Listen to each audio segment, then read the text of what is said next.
Hello, bonjour à toutes et à tous. Je suis très contente de vous retrouver aujourd'hui pour vous proposer une nouvelle vidéo pour expérimenter un exercice très ludique, très efficace, pour vraiment prendre conscience de toutes les parts en nous qui sont non conscientisées.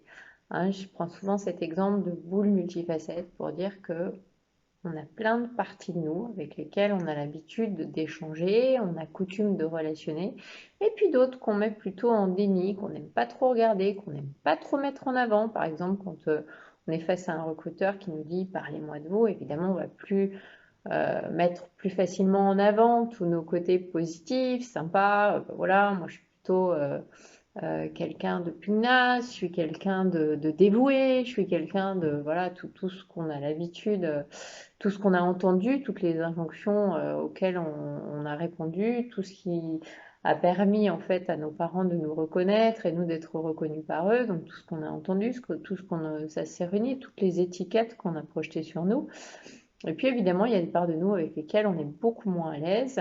Et donc pour vraiment pouvoir recouvrer notre complétude, hein, notre boule complètement entière et pouvoir intégrer toutes ces facettes de nous-mêmes, toutes ces parts non conscientisées, je vais vous proposer aujourd'hui de faire un exercice très simple, très facile, qui va vous prendre simplement quelques minutes, vous verrez, et qui va vous permettre de voir où vous en êtes par rapport à ces parts non conscientisées pour pouvoir tout réintégrer à l'intérieur de vous et vous sentir enfin un homme complet ou une femme complète.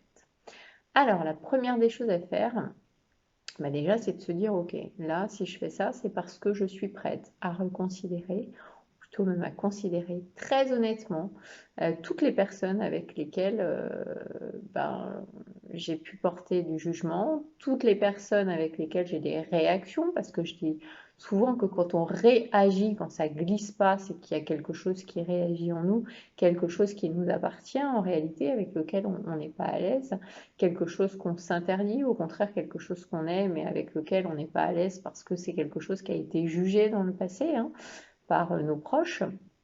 Et donc l'idée, ça va être par exemple de choisir, de dresser soit la liste des personnes avec lesquelles on a vraiment eu des réactions très fortes ces derniers temps, ça peut être des gens très proches comme notre père, notre mère, notre frère, notre sœur, etc. Ou au contraire, vraiment de choisir une personne avec qui on a du mal. Par exemple, ces derniers temps, voilà, c'est l'été, on rencontre des tas de gens, en général les échanges sont facilités parce qu'on sort plus facilement au beau jour, etc. Et il y a des gens comme ça qui disent, non, lui, je le sens pas. Il y a des gens qui, par exemple, parlent de personnes toxiques. Ah oui, je sens que c'est vraiment une personne toxique. À cela, vous savez que je réponds non à partir du moment où on sait qu'on est tous de l'énergie, tout ça c'est neutre et c'est qu'est-ce qu'on en fait. Si la personne, elle vous semble toxique, c'est parce que vous la laissez vous intoxifier, hein, entre guillemets, vous intoxiquer plutôt. Donc, l'idée étant vraiment de prendre conscience de qu'est-ce qui réagit, quelle part réagit, parce que ce qu'on voit chez l'autre, en général, on ne peut voir que ce qu'on a en commun avec cette personne. Parfois même, on va voir des choses que la personne n'est pas du tout, mais avec lesquelles nous, on a du mal avec nous-mêmes, et c'est ce que la personne nous renvoie. Ce qui raconte pas forcément quelque chose de juste à son endroit. Voilà, donc je reprends. Je prends par exemple, moi j'ai choisi le prénom Béatrice. Je note en haut de ma feuille Béatrice et puis je vais faire une colonne à gauche, côté cœur, de tous les aspects que je considère comme étant positifs et puis une colonne à droite de tous les aspects que je considère chez elle comme étant négatifs. Alors là, moi j'ai pris voilà, un exemple en disant Béatrice dans ses aspects positifs, parce que je le rappelle, hein, une personne, elle n'est jamais complètement bonne ou mauvaise, hein, on est tous à l'image du yin et du yang, avec nos ombres, nos lumières, nos bons côtés, nos mauvais côtés, etc. Et l'idée, c'est justement de lister qu'est-ce que je vois de positif dans cette personne. Alors moi, j'ai noté par exemple enjouée, soigneuse, attentionnée.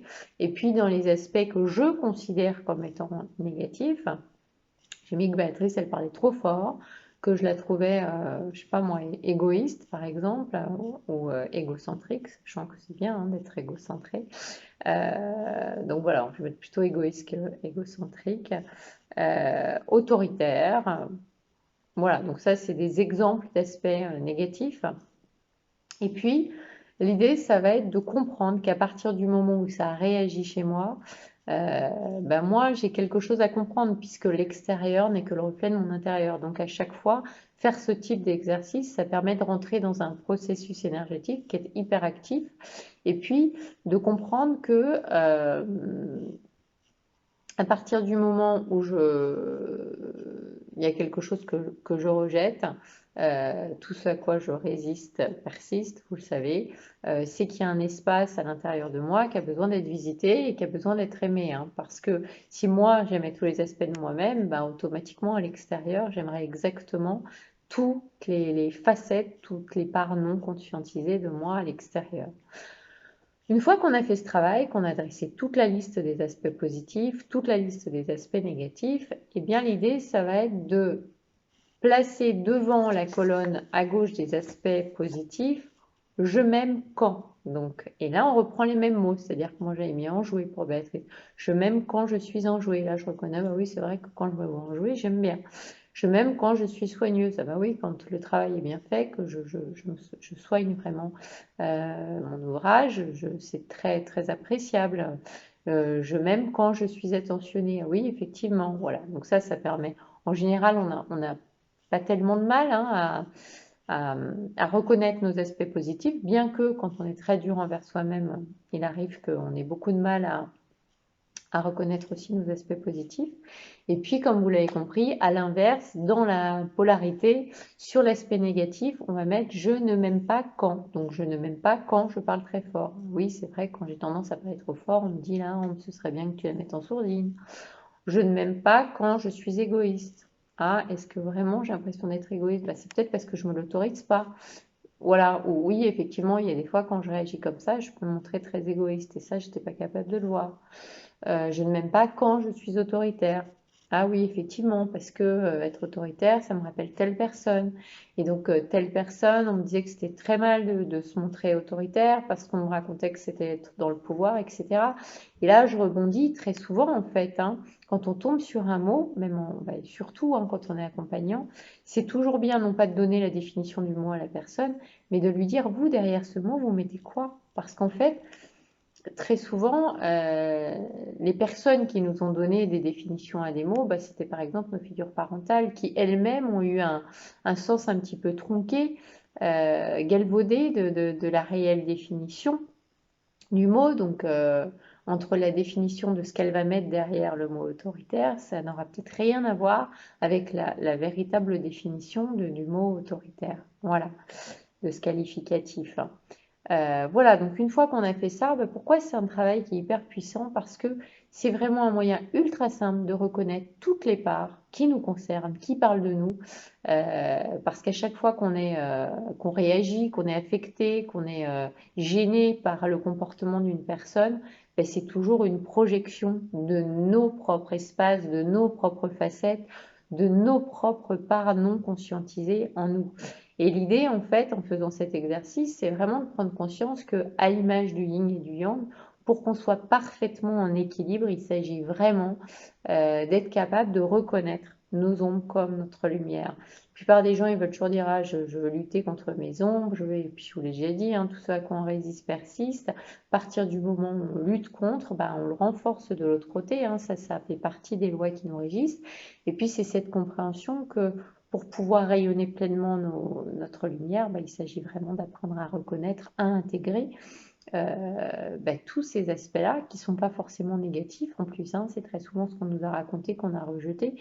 Et tant qu'on est dans la polarité inverse, on n'est pas dans l'équilibre. Donc, l'idée étant toujours de retrouver cet équilibre. C'est ce qu'on fait d'ailleurs quand on travaille en kinésiologie. Très souvent, quand on bosse avec les baromètres du comportement, on se rend compte qu'il y a une personne qui est bloquée sur une polarité. L'idée, c'est d'aller travailler sur l'autre pour aller remettre de l'équilibre à l'intérieur de la personne. Voilà. C'est important d'apprendre à vivre avec toute notre palette hein, de ce que nous, on peut appeler des qualités et des défauts finalement. C'est tout ce qui nous constitue, hein. Il y a autant de tout ce qu'on est capable de voir chez les autres, bah, c'est ce qui résonne à l'intérieur de nous, ce sont nos projections. Et puis ça, voilà, ça relève de l'humanité tout entière.